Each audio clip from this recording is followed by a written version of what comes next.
Saudara, jelang purna tugas, Presiden Jokowi melantik 3 wakil menteri. 2 diantaranya sosok yang dekat dengan Prabowo.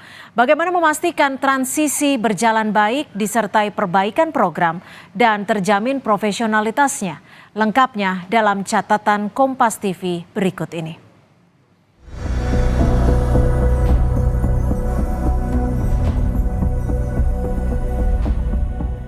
Dua bulan menjelang purna tugas, Presiden Jokowi melantik 3 wakil menteri. Salah satu yang dilantik merupakan keponakan Presiden terpilih Prabowo Subianto, Thomas Djiwandono. Thomas mengaku ia dipersiapkan untuk transisi pemerintahan Jokowi ke Prabowo. Untuk menunjukkan kontinuitas dari Presiden Joko Widodo dan Presiden terpilih.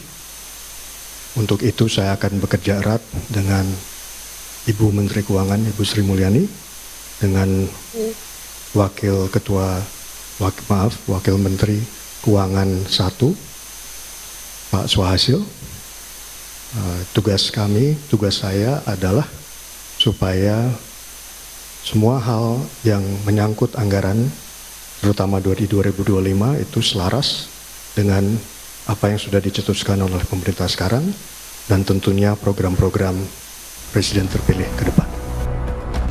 Presiden Jokowi membantah pelantikan 3 wakil menteri baru, di mana 2 diantaranya adalah orang dekat Prabowo sebagai bentuk bagi-bagi jabatan. Jokowi bilang dirinya sudah berbicara dengan Presiden terpilih Prabowo Subianto mengenai keberlanjutan pemerintahan, termasuk lewat pelantikan 3 wamen baru. Ini untuk melancarkan, memuluskan keberlanjutan. Bahwa isu bagi-bagi jabatan begitu Pak, gimana Pak? Enggak.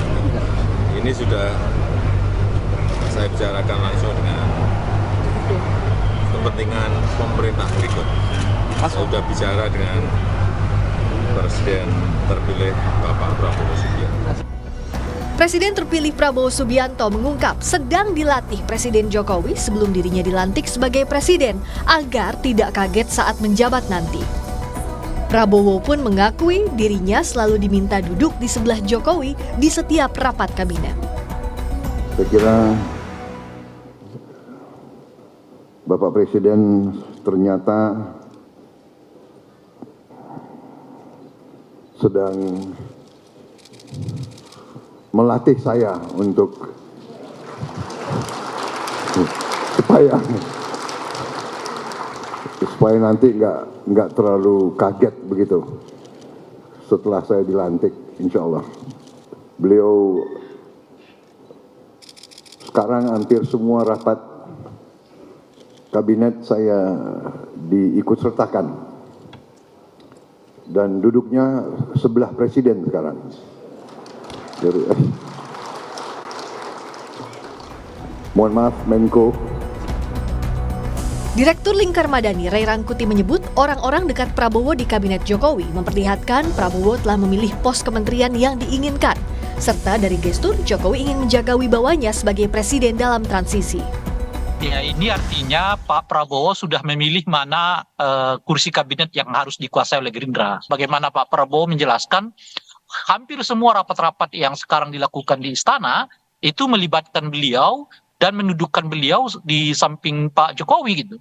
Itu artinya istilah saya itu Pak Jokowi sekarang sedang mengambil magnet Pak Prabowo untuk tetap menjadikan wibawa beliau sebagai presiden yang akan mangkat ini tetap terjaga. Meskipun membawa warna keberlanjutan, namun transisi antar masa pemerintahan harus tetap kritis jika ada program yang perlu diperbaiki. Tim Liputan Kompas TV.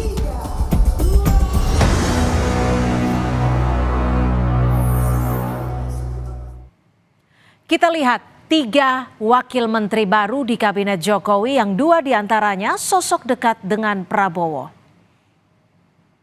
Yang pertama, saudara, Thomas Djiwandono, di mana ia adalah wakil menteri keuangan, merupakan keponakan Prabowo Subianto. Thomas juga menduduki jabatan politik sebagai bendahara umum Partai Gerindra dan tim gugus tugas sinkronisasi Prabowo Gibran saat Pilpres 2024. Lalu Sudaryono, wakil menteri pertanian, pernah menjadi asisten pribadi Prabowo Subianto. Selain itu, Sudaryono juga aktif di Partai Gerindra sebagai Ketua DPD Gerindra Jawa Tengah.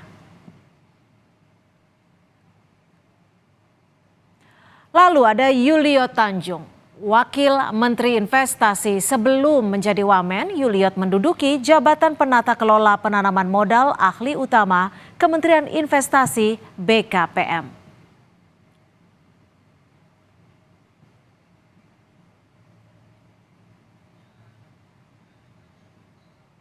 Dan saudara, yang berbeda dari transisi masa pemerintahan kali ini, Presiden terpilih Prabowo Subianto bagian dari Kabinet Presiden Jokowi, sehingga dari awal narasinya jelas keberlanjutan. Namun yang jadi catatan, meskipun satu warna keberlanjutan, namun untuk peralihan pemerintahan yang baik, kepemimpinan Prabowo harus tetap mengevaluasi jika ada program yang perlu diperbaiki. Karena tantangan global menanti 5 hingga 10 tahun mendatang, kabinet harus profesional dan hati-hati mengelola keuangan negara, kebijakan fiskal, serta berkomitmen menjaga demokrasi, supremasi hukum, serta menekankan pencegahan korupsi sebagai amanat reformasi.